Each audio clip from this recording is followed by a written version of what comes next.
Hello friends, welcome to part 2 of Excel Pen Private limited.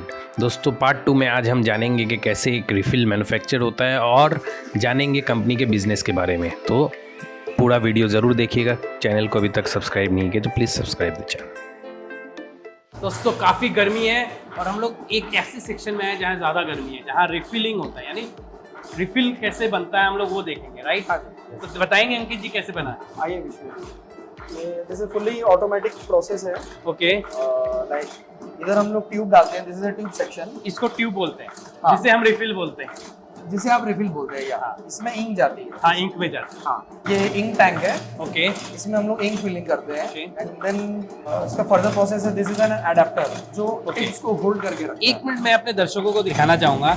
दर्शकों को जैसा आप देख रहे हैं, यहाँ पे ये ब्लैंक आ रहा है, इधर से ये ब्लैंक ट्यूब आ रहा है और यहाँ पे देखिए ये फिल हो जा रहा है। पर्टिकुलरली ये वाला ऐसा सेक्शन है जहाँ से इंक आ रहा है। तो ये सेक्शन इंक आने के बाद आप जैसे ही देख रहे हैं, यहाँ पे ये सारे ब्लैंक ट्यूब फिल हो जा रहे हैं। नेक्स्ट अडेप्टर फिटिंग होता है। एडेप्टर, जो ये एडेप्टर किधर लगता है? This is an adapter okay जो ट्यूब और टिप के बीच का पार्ट होता है। अडेप्टर को होल्ड करके रखता है ट्यूब। ओके, एडेप्टर को होल्ड करके रखता है ये ट्यूब। हाँ, तो ये प्रिसाइसली उसी एरिया में ये फिट कर रहा है। करेक्ट। हाँ, वाओ। सो ये सेकंड वाला जो दोस्तों आप देख रहे हैं, ये एक ऐसा सेगमेंट है जहाँ पे ये एडेप्टर फिक्स हो रहा है। अभी भी टिप नहीं लगा है। हाँ। पहला ट्यूब से फिल हो रहा है, फिर एडेप्टर हो रहा है। ये सेकंड लेयर में। थर्ड लेयर में आपका जो टिप्स है, जिसको हम लोग नोजल बोलते हैं, Okay. नोजल आकर के एडेप्टर को हिट कर रहा है।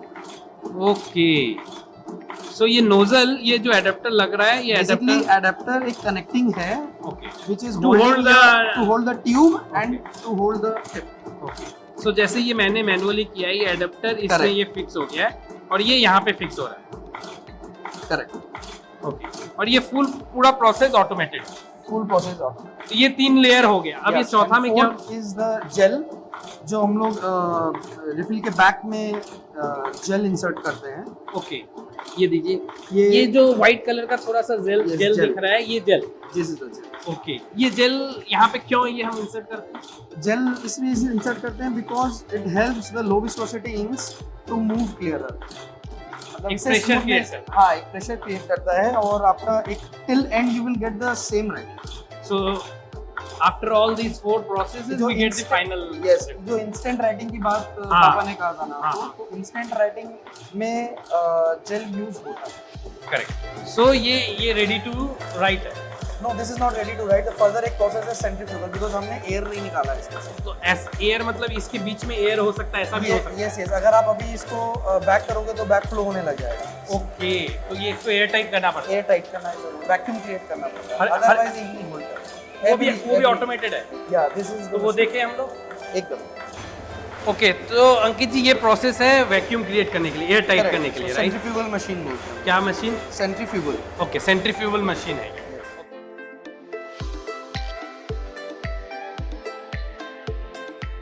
इसमें कितने पीसेस हैं?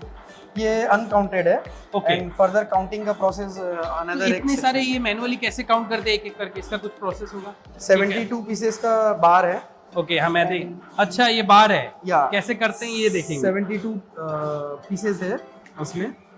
ओके, ये जो ब्लॉक्स बनाए हुए हैं, ये 72 ब्लॉक्स। 72 ब्लॉक्स है। ओके, और ये ब्लॉक्स में ये करने से ये अपने आप काउंटिंग हो गया, मतलब 72 हो गया। 72 हो गया। ग्रेट। तो हम लोग 144 पीसेस का बंडल करते हैं। Okay, that will that's a standard 144। 144 is a standard हम लोग जो इंडस्ट्री में यूज होती है। तो अंकित जी, आपने हमें रिफिलिंग वाला सेक्शन दिखाया, हाँ जी। पिताजी ने आपके हर एक प्रोसेस दिखाया, कैसे पेन मैन्युफैक्चरिंग होते हैं, पेन की बॉडी मैन्युफैक्चरिंग होती है, हमने असेंबलिंग देखा। अब थोड़ा बिजनेस के बारे में, आपके विजन के बारे में, आप आगे कैसे कंपनी को बढ़ाना चाहते हैं वो जानना चाहिए। चलिए अब ऑफिस में चलते हैं। चलिए आइए। तो दोस्तों, अब बात करते हैं अंकित जी से, थोड़ा समझते हैं इनके प्रोडक्शन कैपेसिटी, कैसे माल बेचते हैं, यानी कैसे मार्केटिंग स्ट्रेटेजी क्या है इनका, और आगे बिजनेस को लेके क्या विजन है। तो अंकित जी, आपके क्या प्रोडक्शन कैपेसिटी कितनी है यहाँ पे? प्रोडक्शन कैपेसिटी अभी बॉल पेन हम लोग लाइक 30 to 35 lakhs तक एक्सटेंड कर सकते हैं okay, per month. Per month? Okay, yes, and it can be extended further because means जगह हमारे पास काफ़ी है एंड जैसे जैसे market share if will capture then we can extend it to we can double it also. So you are the third generation, if I understood correct, right, in Yes, this business. yes. तो आप थोड़ा technology या नया innovations वगैरह ला रहे हैं, नया products में कुछ कर रहे हैं? Like अभी we are focusing more on exports. Exports में सबसे ज़्यादा फोकस है अभी हमारा. अभी we are doing 20% only of our. अच्छा, of your total sales. Yes. Okay. अभी तक हम लोग 20% तक पहुंच पाए हैं just after COVID. Okay. And then but target है कि इसको ज़्यादा से ज़्यादा अचीव कर पाए. तो एक्सपोर्ट्स में कौन से कंट्रीज में आप एक्सपोर्ट करते हैं? It's basically south east. South east Asia. South east Asia's में अभी साउथ ईस्ट में हो रहा है. ओके. बट मिडिल ईस्ट भी बहुत बड़ा मार्केट है. Okay. And your Latin America and अच्छा, areas also. These are potential areas जहां आप करना चाहिए. Because pen is in stationery में आता है ना, तो जिनका भी इकोनॉमी इंडिया से डाउन है तो वहाँ पे रिक्वायरमेंट्स हैं. इट्स जस्ट आपका कनेक्ट होना चाहिए. Correct. Connect is the main thing.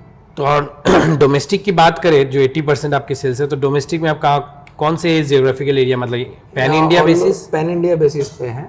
But अभी currently we are doing good in your Rajasthan and it's South India.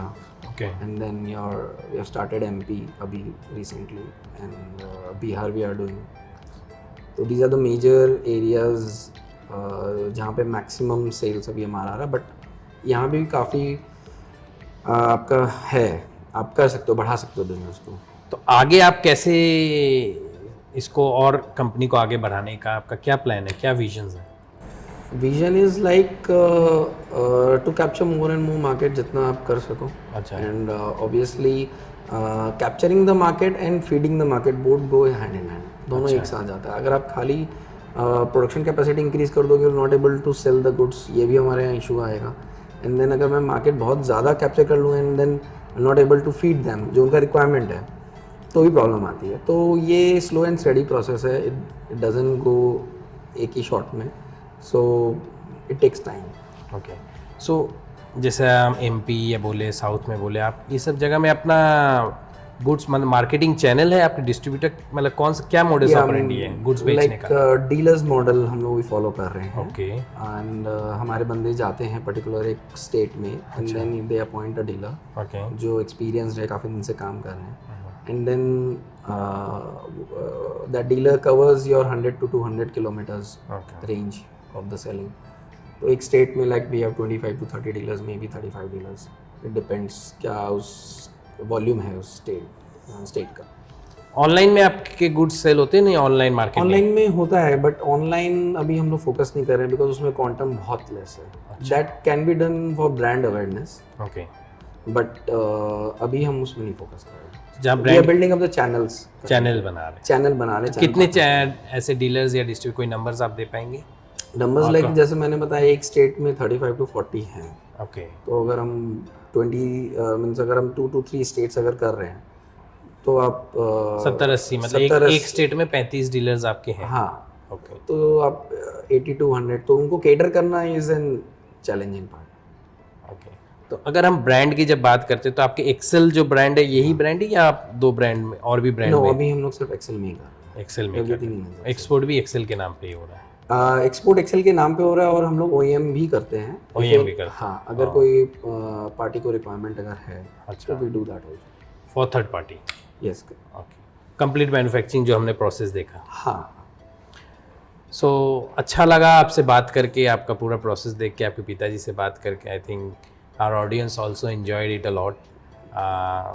काफ़ी नो हाउ मिलता है क्योंकि पेन एक ऐसा इंडस्ट्री, और ख़ास करके कलकत्ता में दूसरे इंडस्ट्रीज़ के लिए लोग जानते हैं, जैसे जूट बहुत फेमस है, लेकिन पेन इंडस्ट्रीज़ का भी कलकत्ता एक बहुत बड़ा हब है. हाँ. तो thank you for giving us such information. Thank you for joining us. Thank you so much. And Vishlesh ji, एक मैसेज मैं बोलना चाहूँगा बेसिकली एक स्टूडेंट के लिए. मीन्स लाइक कितना भी अगर टेक्नोलॉजी आगे बढ़ जाए एंड साइंसेस आगे बढ़ जाए, राइटिंग गैजेट्स आ जाए, बट आर्ट ऑफ राइटिंग जो एक एंशिएंट टाइम से चलता आ रहा है वो स्टूडेंट या किसी को भी छोड़ना नहीं चाहिए. करेक्ट. बिकॉज उससे क्या होता है कि you can concretize your thought form in the paper and उससे चीज़ें फिजिकलाइज होती है. तो गैजेट्स अपनी जगह है, they can fasten things, but art of writing is completely different, and वो प्लेजर देना हमारा रिस्पॉन्सिबिलिटी भी है और मीन्स ड्यूटी भी है एज ए मैन्युफैक्चरर। तो आपका सबसे बड़ा वैल्यू प्रोपोजिशन है क्या, कैसे आप मतलब बेस्ट राइटिंग प्लेजर में दे पाऊँ बेसिकली स्टूडेंट्स को दे पाए। सो आपसे बात करके बहुत अच्छा लगा, आपने समय दिया, आपने फैक्ट्री दिखाई, हमारे दर्शकों को भी अच्छा लगा होगा। Thank you so much, thank you and all the best wishes आपको हमारे तरफ से, हमारे दर्शक। आपको भी विष्णु जी, एंड रियली आपका ये एफर्ट मेरे को बहुत अच्छा लगा that you are doing this just for your audience, and like काफ़ी अच्छा काम कर रहे हैं आप। थैंक यू सो इतना मच, मैं बोल सकता हूँ। Thank you so much, thank you. तो दोस्तों ये थी कहानी एक पेन मैन्युफैक्चरिंग कंपनी की, जो कि अपने आप में एक हिडन अपॉर्चुनिटी है। दोस्तों शुरुआत में हमने देखा कि पेन के कितने पार्ट्स होते हैं, फिर हमने देखा कि उन पार्ट्स को कैसे मैन्युफैक्चर किए जाते हैं, फिर हमने असेंबलिंग सेक्शन को देखा, रिफिलिंग देखा, और अंत में देखा कि एक पेन कैसा दिखता है सारे प्रोसेस से गुजरने के बाद। आशा करता हूँ आपको ये वीडियो अच्छा लगा होगा। दोस्तों आप वीडियो को प्लीज़ लाइक करिए। आशा करता हूँ आपने अभी तक चैनल को सब्सक्राइब कर लिया हो, अगर नहीं किया है तो प्लीज़ सब्सक्राइब कीजिए, दोस्तों में वीडियो को ज़्यादा से ज़्यादा शेयर कीजिए। मिलते हैं नेक्स्ट वीडियो में, तब तक खुश रहिए, सुरक्षित रहिए।